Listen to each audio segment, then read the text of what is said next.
Ta foi et ta fortune par Neville Goddard. Chapitre 6. Je suis lui.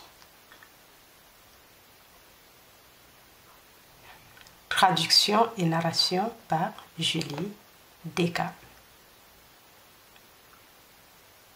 Je suis lui. Car si vous ne croyez pas que je suis, vous mourrez dans vos péchés. Jean 8, 24. Tout a été fait par lui et sans lui, rien n'a été fait qui ait été fait. Jean 1, 3. C'est un dicton difficile à accepter pour ceux qui ont été formés dans les différents systèmes de religion orthodoxe, mais il est toujours valable. Toutes les choses bonnes, mauvaises et indifférentes ont été faites par Dieu. Dieu a fait l'homme, la manifestation, à son image, à sa ressemblance, il l'a fait lui-même. Genèse 1, 27. Apparemment, pour ajouter à cette confusion, il est dit « Et Dieu vit que sa création était bonne ». Genèse 1, 31. Que vas-tu faire vis-à-vis de cette anomalie apparente? Comment l'homme va-t-il faire pour corréler toute chose comme étant bonne alors que ce qu'on lui enseigne n'y se fait? Soit la compréhension de Dieu est erronée, soit il y a quelque chose de radicalement faux dans l'enseignement de l'homme. Toutes choses sont pures pour les purs. Tite 1, 15. C'est là une autre affirmation déroutante. Toutes les choses, toutes les bonnes personnes, les personnes pures, les personnes saintes, sont les plus grands prohibitionnistes. Associe la déclaration précédente à celle-ci. Il n'y a pas de condamnation maintenant pour ceux qui sont dans le Christ Jésus, qui ne marchent pas selon la chair, mais selon l'Esprit. Romains 8, 1. Et tu obtiens une barrière infranchissable pour les juges du monde qui se sont nommés eux-mêmes. De telles déclarations ne signifient rien pour les juges bien pensants qui changent aveuglement et détruisent les ombres. Ils continuent à croire fermement qu'ils améliorent le monde.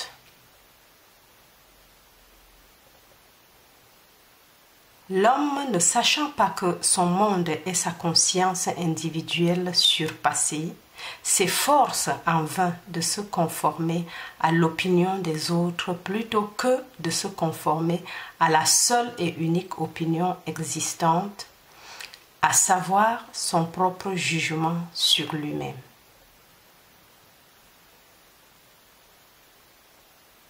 Lorsque Jésus a découvert que sa conscience était cette merveilleuse loi d'autonomie, il a déclaré « Et maintenant, je me sanctifie moi-même, afin qu'eux aussi soient sanctifiés par la vérité.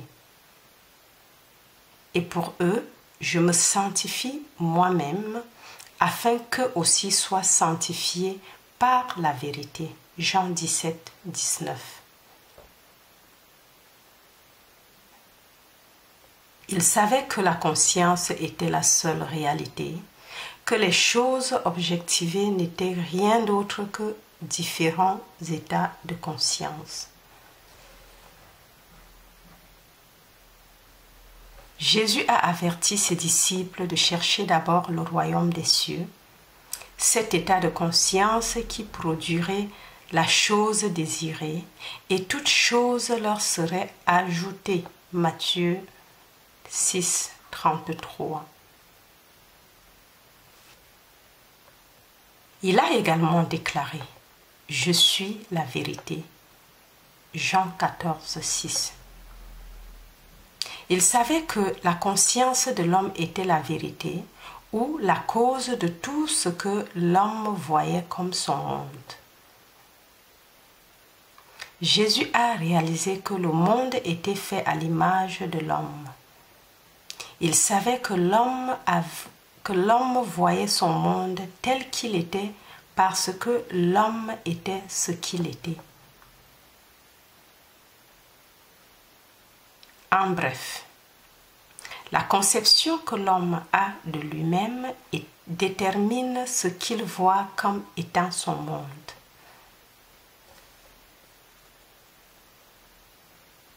Toutes choses sont faites par Dieu, conscience, et sans lui, rien de ce qui est fait n'est fait. Jean 1, 3.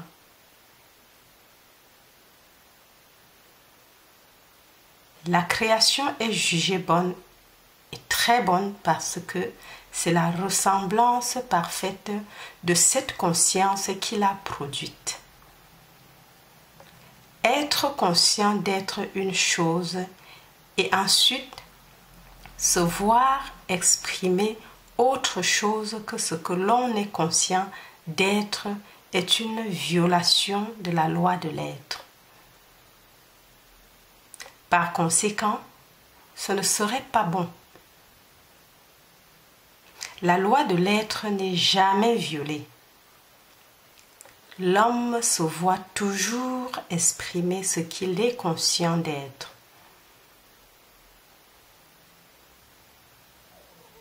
Qu'elle soit bonne, mauvaise ou indifférente, elle est néanmoins une parfaite ressemblance de sa conception de lui-même.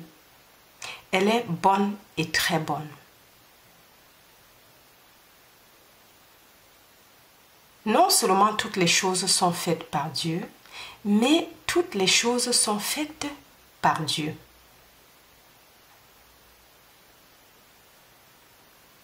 Toutes sont la progéniture de Dieu. Dieu est unique. Les choses ou les divisions sont les projections de l'unique. Dieu étant un, il doit se commander lui-même d'être l'autre qui semble exister, car il n'y a pas d'autre.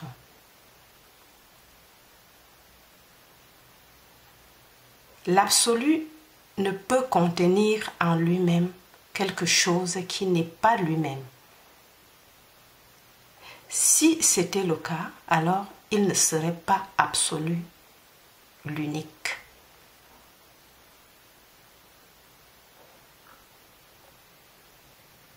Les commandements, pour être efficaces, doivent être de soi-même.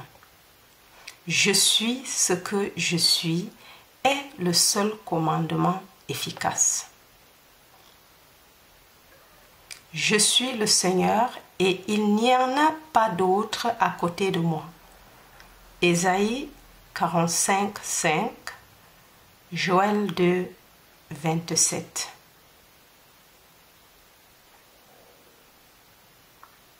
Tu ne peux pas commander ce qui n'est pas. Comme il n'y en a pas d'autre, tu dois te commander d'être ce que tu aurais voulu apparaître. Laisse-moi clarifier ce que j'entends par commandement efficace. Tu ne répètes pas comme un perroquet l'affirmation « Je suis ce que je suis ».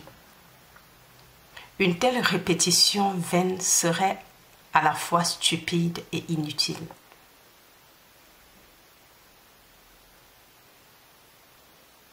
Ce ne sont pas les mots qui la rendent efficace, C'est la conscience d'être la chose qui la rend efficace.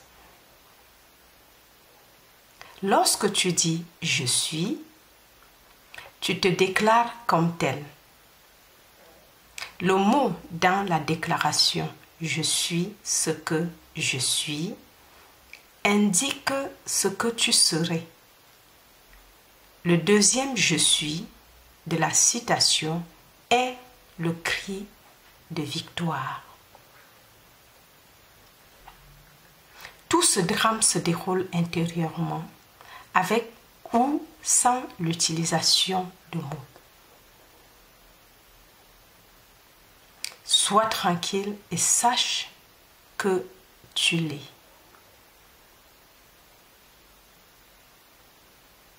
Cette tranquillité est obtenue en observant l'observateur. Répète calmement, mais avec émotion, « je suis ». Je suis, je suis, je suis, beaucoup de fois, jusqu'à ce que tu aies perdu toute conscience du monde et que tu te connaisses comme étant. La conscience, le fait de savoir que tu es Dieu Tout-Puissant. Je suis. Encore. Sois tranquille et sache que tu l'es. Cette tranquillité est obtenue en observant l'observateur. Répète calmement mais avec émotion. Je suis. Je suis. Je suis. Je suis. Beaucoup de fois. Jusqu'à ce que tu aies perdu toute conscience du monde et que tu te connaisses comme étant.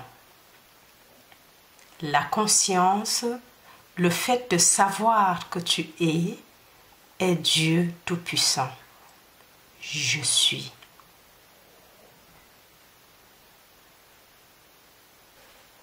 Après que ceci soit accompli, définis-toi comme ce que tu désires être en te sentant être la chose désirée. Je suis cela. Cette compréhension que tu es la chose désirée provoquera un frisson qui parcourra tout ton être. Lorsque la conviction est établie et que tu crois vraiment que tu es ce que tu voulais être, alors le deuxième « je suis » est prononcé comme un cri de victoire. Cette révélation mystique de Moïse peut être considérée comme 3 étapes distinctes. Je suis libre, je suis vraiment.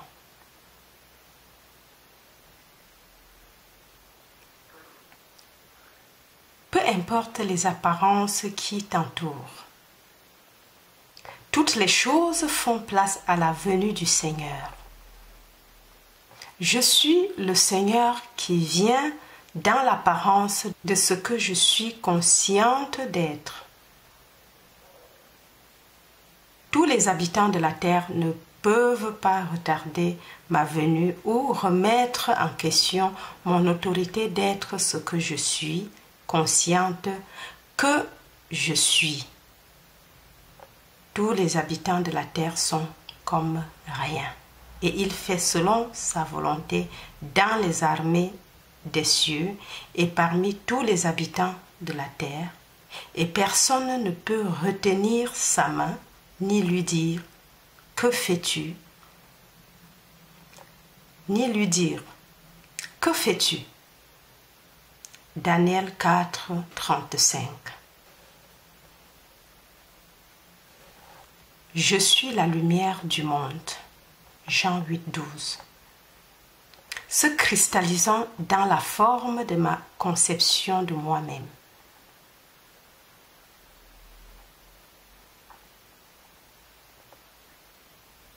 La conscience est la lumière éternelle qui se cristallise uniquement par le biais de ta conception de toi-même.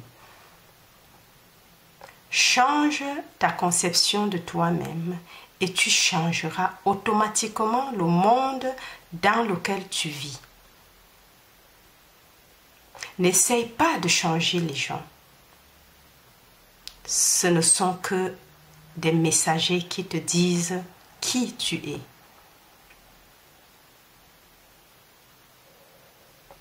Revalorise-toi et ils confirmeront le changement.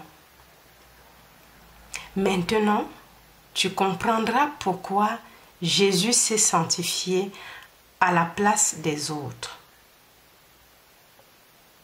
Jean 17, 19. Pourquoi toutes choses sont pures pour les purs? Tite 1, 15. Pourquoi en Jésus-Christ la conscience est éveillée, il n'y a pas de condamnation. Romains 8, 1.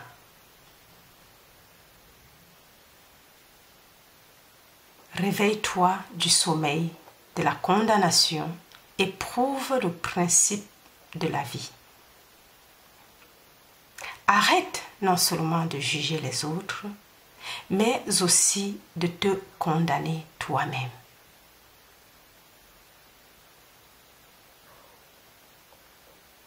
Écoute la révélation des éclairés. Je sais et je suis persuadé par le Seigneur Jésus-Christ qu'il n'y a rien d'impur en soi, mais pour celui qui voit quelque chose comme étant impur pour lui, c'est impur. Romains 14, 14. Et encore, heureux l'homme qui ne se condamne pas lui-même dans ce qu'il permet. Heureux celui qui ne se condamne pas lui-même dans ce qu'il permet. Romains 14, 22.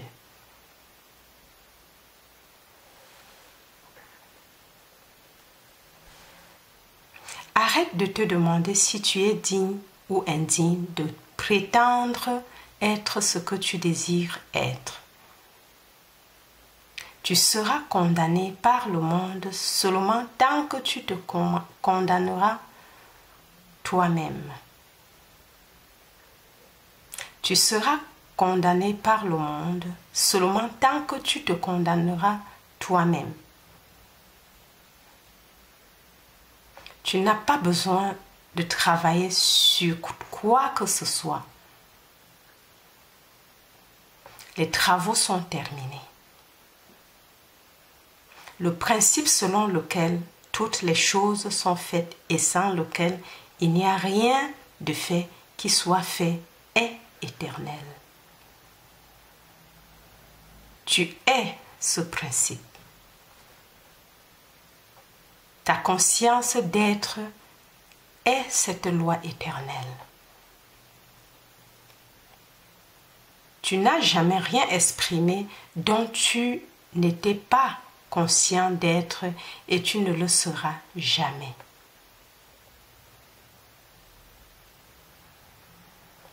Assume la conscience de ce que tu souhaites exprimer. Revendique-le jusqu'à ce qu'il devienne une manifestation naturelle. Ressens-le et vis dans ce sentiment jusqu'à ce qu'il devienne ta nature. Voici une formule simple. Détourne ton attention de ta conception naturelle de toi-même et place-la sur ton idéal, l'idéal que tu avais jusqu'ici pensé hors de ta portée. Réclame ton idéal, non pas comme quelque chose que tu seras dans le temps, mais comme ce que tu es dans le présent immédiat. Fais ceci et ton monde actuel de limitation se désintégrera alors que ta nouvelle revendication connaîtra comme le phénix de ses cendres. Ne crains rien. Ne crains pas et ne t'effraie pas à cause de cette grande multitude, car le combat n'est pas le tien, mais celui de Dieu. 2 Chroniques 20, 15.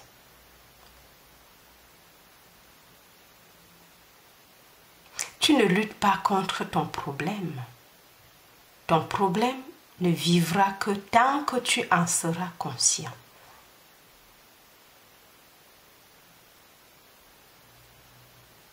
Détourne ton attention de ton problème et de la multitude de raisons pour lesquelles tu ne peux pas atteindre ton idéal. Concentre ton attention entièrement sur la chose désirée. Laisse tout et suis-moi. Matthieu 8, 22, 9, 3, Luc 5, 27. Face à des obstacles apparemment montagneux, revendique ta liberté. La conscience de la liberté est le père de la liberté. Elle a une façon de s'exprimer que personne ne connaît.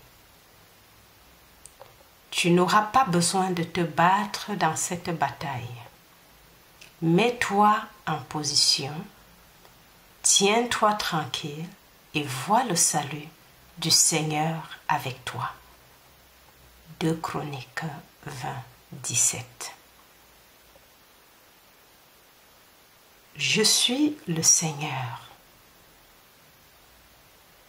Je suis, ta conscience est le Seigneur. La conscience que la chose est faite, que le travail est terminé, est le Seigneur de toute situation.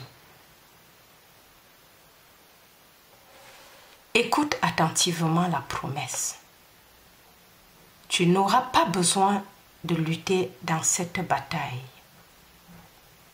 Tiens-toi tranquille et vois le salut du Seigneur avec toi.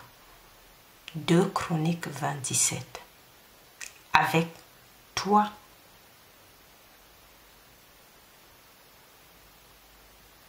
Cette conscience particulière avec laquelle tu es identifié est le Seigneur de l'accord. Il établira sans assistance la chose convenue sur terre. Peux-tu, face à l'armée des raisons pour lesquelles une chose ne peut être faite, conclure tranquillement un accord avec le Seigneur pour qu'elle soit faite? Encore. Peux-tu, maintenant que tu as trouvé le Seigneur, qui est ta conscience d'être, prendre conscience que la bataille est gagnée? Peux-tu aussi, proche et menaçant que l'ennemi semble être, continuer à avoir confiance en restant immobile, sachant que la victoire est la tienne? Si tu le peux, tu verras le salut du Seigneur. Rappelle-toi, la récompense est pour celui qui persévère. Matthieu 24, 13. Sois tranquille. Psaume 46, 10. L'immobilité est la conviction profonde que tout va bien, c'est fait. Peu importe ce que l'on entend ou ce que l'on voit, tu restes impassible, conscient d'être victorieux à la fin. Toutes choses sont faites par de tels accords, et sans un tel accord, il n'y a rien de fait qui soit fait. Jean 1, 3. Je suis ce que je suis. Exode 3, 14. Dans l'Apocalypse, il est écrit qu'un nouveau ciel et une nouvelle terre apparaîtront. 21, 1. Apocalypse 21, 1. Jean, qui a eu cette vision, a été invité à écrire. Cela est fait. Apocalypse 21, 6. Le ciel est ta conscience et la terre son état solidifié. Le ciel est ta conscience et la terre son état solidifié. Par conséquent, accepte comme l'a fait Jean. C'est fait. Tout ce qui est exigé de toi qui cherche un changement est de t'élever à un niveau de ce que tu désires, sans t'attarder sur la manière de l'exprimer.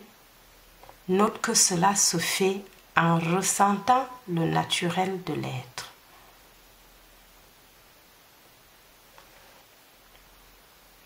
Voici une analogie qui pourrait t'aider à percer ce mystère.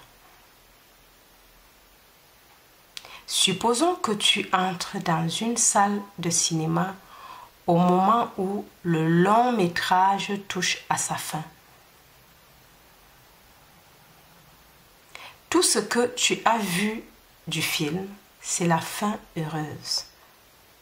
Parce que tu voulais voir l'histoire en entier, tu as attendu qu'elle se déroule à nouveau.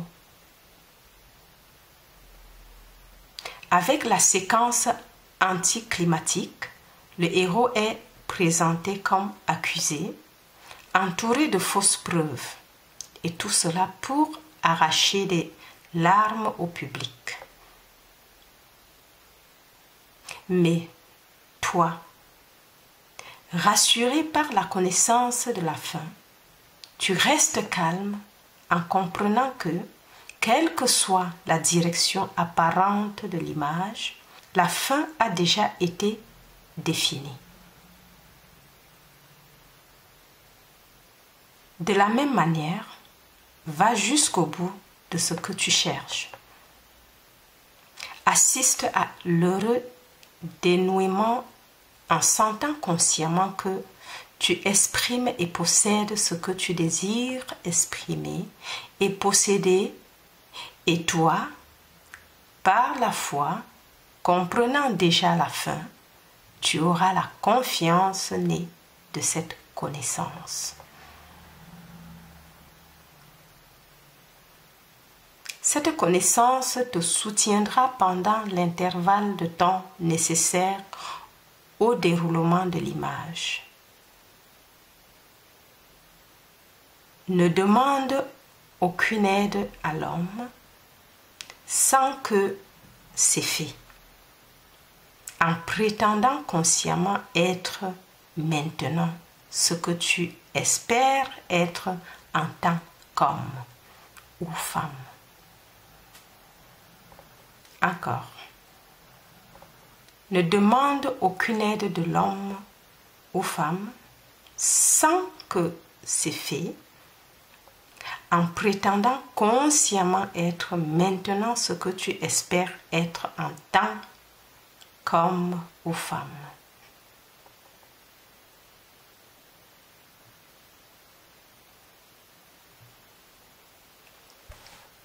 Alors, nous sommes à la fin de cette merveilleuse leçon. Et si cela t'a plu, n'oublie pas de liker, le pouce en l'air. Et si jamais tu n'es pas encore abonné, fais-le à présent afin de pouvoir être avisé quand je ferai de prochaines lectures. Et surtout, partage la vidéo, l'enseignement avec toutes les personnes de ton entourage que tu aimerais bien voir grandir spirituellement. Et jusqu'à la prochaine vidéo. Bye bye.